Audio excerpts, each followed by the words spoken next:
Then the second one that I went to was for this guy that I used to work with at the same radio station. He got married, and his buddy, I think his name was Stevie or something like that. Yeah, it was like Steve or Stevie or something like that. He was going to be the best man, and apparently he dropped the ball when it came to planning the whole thing. So the groom, Braden, the guy that I worked with, he picked it up and said, "Okay, fuck it, this is my bachelor party. This is what we're doing." Nice. So met up with him early in the day and whatnot. Kind of hung out for a little bit. Said hey to his future wife. We went to a driving range.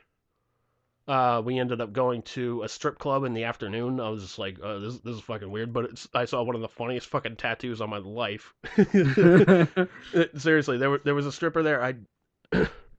I'm just sitting there. I think I was still drinking at the time, so I'm sitting there with a fucking beer and whatnot, and just watching the fucking Rangers and Capitals playoff game. Mhm. And chick goes up on stage and whatnot. She starts spreading her legs and whatnot. And I swear to God, I see the funniest fucking tattoo. It's a tattoo of a muffin right above her fucking pussy, and all in the middle of it, like right where the muffin top is, it says "cunt." I was like, "That you won tattoos. Congratulations, you win." No one else should have a tattoo ever. No, you win. Like first prize, here's your blue ribbon. Oh man, that's hilarious. Cunt muffin. And so we ended up going out to dinner, and then they wanted to go to another club afterwards, and I was just like, guys, I'm kind of tapped out here as far as cash and whatnot, so like I gotta get going. So it was kind of cool. So like, he rented a limo. The limo guy came picked me up and whatnot. I tossed him a couple bucks for a tip, and just kind of bombed home after that. So those are really my only experiences with like bachelor parties and whatnot. Well, like I said, no strip club. That's my only rule. That's fine. Yeah. That's fine. I've been to a strip club. I can count the number of times I've been to a strip club on one hand, and I think maybe one of those times was at my suggestion. Most of them were at that cat's Rick's suggestion. So, let's go to a strip club. Nah, I don't want to. We're fucking going. All right. Okay. Yeah, but like I said, man, it's a year off, so I got plenty of time to try and like plan shit out and whatnot. Yeah. Yeah. So I don't know what we'll do, but yeah, obviously no strip club. Right on. I don't even know necessarily who else is going to be there, so that might even kind of depend. Like, that'll just kind of determine what we do too, is who's coming along. Yeah, like the number of people and whatnot and all that shit. So yeah, exactly. So and like I said, Liz and I aren't even necessarily sure. So yeah, we don't expect you to be sure at all. Yeah. Like I think it's safe to say it'd be like you, me. I think Joe would probably come down and hang out. Yeah, definitely thinking Joe. I was thinking Pete. Yeah, Pete. My uncle Lloyd. Yep. I would invite my grandfather, but he definitely couldn't come to something like that. So yeah. But I might have him as part of the wedding party. I just wouldn't necessarily expect him to come to the bachelor party, obviously. Yeah. Come on, Grandpa. Jesus Christ. How do you want me to fuck you? What does that tattoo say? Like, cunt muffin. Where are we? He just looked at me like, you fat fuck, why'd you bring me here? So yeah, that's kind of who I got in mind. All right, man. Off the bat. All right, man. So, but yeah, the was whole, what, like 5, something like that. 5. Yeah, so we'll 5 or 6, something like that. I'd say for now we'll just assume between like 5 and 10, something like that. Yeah, somewhere in that neighborhood. Because I mean, I do kind of like the idea of the Jack and Jill thing, like so we can all do something together. That might be kind of cool. Like the whole wedding party hangout, kind of get to know each other a little bit. That might be kind of cool. Yeah, just kind of hang out, shoot the shit and whatnot. Yeah. See, this is what I mean. There might not even be a bachelor party per se. We might decide to just all hang out or something. Like you might not even be responsible for planning it. I don't even know. We don't know what the fuck's going on. I don't know how traditional or not traditional we're going to be. Yeah, if you do that, man, just like I'd say if you're doing like the whole Jack and Jill thing, I'd say you know what, just call up like a Dave and Buster's, like someplace fun and whatnot. Yeah. And and just have everybody just meet up there, like, hey, let's all have dinner together. Let's go have some fun. All right, now let's get to the wedding business. Fucking A. And there's a Dave and Buster's up here now. There is. Yeah, it's in Burlington, I think. Burlington. Like, it doesn't hold a candle to Providence. Fuck Burlington in its ass. Dude, Providence barely holds a candle to Providence. In comparison to itself, it's pretty shabby. Yeah. Yeah, actually, Ben and I actually went to Dave and Buster's yesterday. We went to a Providence Bruins game. Fucking A. Yeah, which fucking guy on Providence scored 4 fucking goals in the goddamn game. I was like, Jesus Christ. Hell. Yeah, they ended up winning. Better than the actual Bruins. Yeah. But yeah, so we went to Dave and Buster's beforehand, and we ended up just, I'm not really hungry for a full meal. Let's get some appetizers and whatnot. We grabbed these hot wings, and fucking there were like pretzel nuggets covered with like marinara sauce, mozzarella cheese, and pepperoni. Ooh. I'm just like, holy shit, that sounds fucking amazing. That's like everything I love on a plate. Except for brownies. Well, yeah. But you wouldn't, after. Well, you could make pretzel brownies. You could make pretzel brownies. You very well could. Get on that. Okay. I'll get right on that. Sure, right after fuck you do it, asshole. No, I'm just like fucking, I got some other shit I gotta fucking make. I'm going to a Halloween party on the 24th. Oh, you are? Sweet. Yeah, so so I gotta like think up like a dessert or something to bring to the fucking party. And like I've got like a couple of ideas, and I'm just like, fuck, I don't know what the fuck I'm doing. I'm sure you've had the dessert dirt, right? Dirt? Yeah, it was like the pudding and like the chocolate and shit. Yeah. So there's a vanilla version, and it's just called like worms in it or whatever. Yeah, and there's a vanilla version of it just called sand, because it fucking looks like sand and whatnot. So I had the idea. I was like, oh, that'd be great. I'll put the fucking pudding in the bottom of the cup, and I'll put in the middle. I'll put like I have this like raspberry like cake filling or something like that. I'll just put some of that in there, and then just cover the top with like Oreos and whatnot, or maybe like more pudding and whatnot. Somebody like cuts into it and it starts bleeding. I'm just like, there you go, dessert flesh. Dessert. Yeah, I was like, fucking, it's like I pretty much got that, or I was just like, I saw there was like a cherry like flavored pickle thing. I was just like, there we go, bloody pickled baby shins. Fucking, let's go.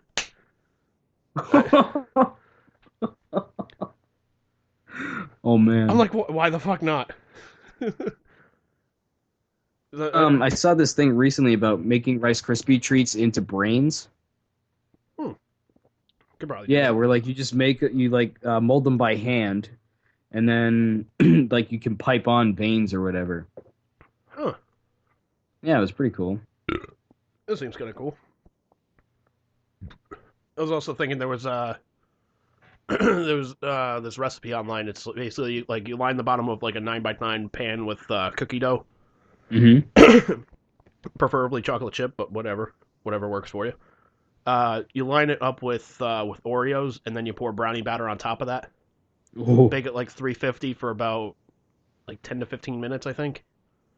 Pull them out, and then fucking. Oh shit! That sounds amazing. I'm like, oh shit! Yeah, I should probably make those. Yeah, I mean, it doesn't really have to be Halloween themed. You could just be like, this is a bomb ass dessert I brought. And they're like, what is it? Is it brains? You're like, no, it's just fucking delicious. Eat it. Yeah. This is better than the litter box with Tootsie Rolls in it. Hey, you could do that. Yeah, I saw that at a Halloween party. I was just like, that's fucking retarded. Like, what did they use for the litter? Just nerds? Like, no, not even nerds. It was just like crushed up Oreos. Lame. Yeah. They could have done so much better. My mom, for my birthday, she usually makes me a brownie cake that she turns into a graveyard by frosting it, and then she takes Milanos and breaks them in half and uses them as headstones and puts all my friends' names on them. Seriously. And you're just like, oh my god, my friends are dead. Seriously, what kind of message is that for like a 10-year-old? All your friends are dead. She baked them in. My brownie cake is made out of people. It's made of Soylent Green. Your mom's just looking at you like, what the fuck got into your head? Well, my birthday is a week before Halloween, which is why she does it, but it's still a little fucked up to be like, all your friends are dead. Yeah. Everybody you hold near and dear to you is fucking dead except for me, your I just dear mother. I look at the cake each year. I'm like, Jesus, Mom, how many times can Andy die? Like, wait, he hasn't died already? Like, no, he's still going. Like, oh shit, I thought his heart would have given out by now. But it's also kind of funny because like depending on the name will depend on like which headstone you want because like you know how many letters they have in their name, it would be more frosting, so you'd be like, oh, I want, you know, not Liz because it has more frosting instead of Yeah. Joe because he only has 3 letters and not enough frosting, Joe. Sorry, you're just not as tasty. Yeah. I'll eat somebody else's headstone.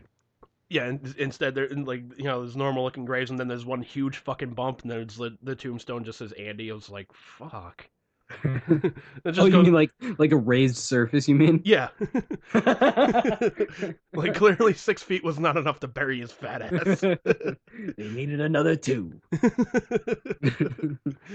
You just put like an Oreo in front of the grave and have like a hand reaching out for it. Yeah, like a mini Oreo Yeah, or something. yeah, like a mini Oreo or something. It's like Carrie, where you're like reaching out to grab somebody's arm. I don't know if she's that skilled a pastry chef, sir. I don't know, but no, I'm sure she could try. Sure she could. No pressure.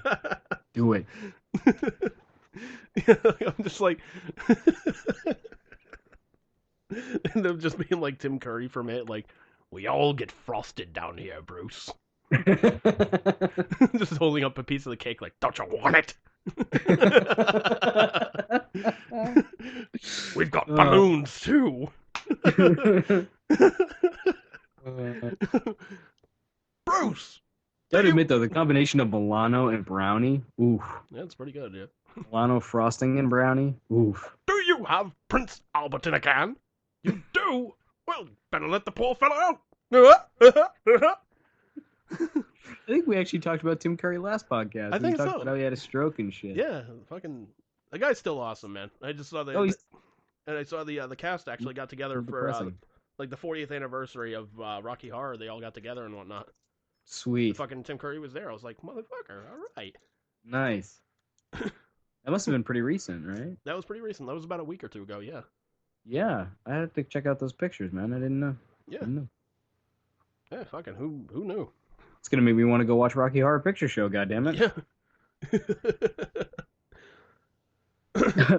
Fun little side fact about Rocky Horror Picture Show. One of the first activities that my Uncle Lloyd and his eventual wife, Valerie, and I and Liz did together was that we went out to a movie night at Chunky's, and it just happened to be Rocky Horror Picture Show night.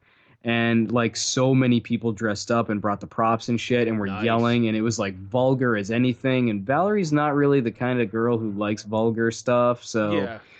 it was just very interesting to see, like, to be in that audience with that shit going on. She seemed kind of. I felt kind of bad for her because I was like, man, she probably did not expect this at all. And now she's like, what the hell am I getting into? Yeah, but then she went and married your uncle, so I guess it didn't go too bad. She probably like dragged him away, going, never again. She just took a jump to the left and then a step to the right, and everything worked out just fine. She did a time warp all the way to the altar. Exactly. They covered up the cake. As soon as they unveiled it, there was Eddie. It's just funny because like that is literally one of the first memories I have of like hanging out with them as a couple. Nice. Was when or like, you know, even being introduced to her was at that Rocky Horror. I'm sure we met before like at a cookout or something, but I'm sure, yeah. That's the first time like we went out and did something together was that Rocky Horror Picture Show thing. And I was like, I just felt bad for her because I was like, man, she's ill prepared for this. Oh man, I remember I took Liz from the Not Liz story down to Chiller one year because I saw that Patricia Quinn was gonna be there. I was like, dude, she loves the character and whatnot. I was like, fucking, you want to go meet her? She's like, oh my god, can we? I was like, fucking yeah, it's fine. Let's go down. Let's bomb down there. So we go down there. We find out where she is and whatnot. We go over there, and we go up there with her Rocky Horror DVD, and like she is like shaking. She is like so nervous to meet her. She's like, oh my, hi. I was like, can you make this out to Liz? And she just looks at me like, you son of a bitch.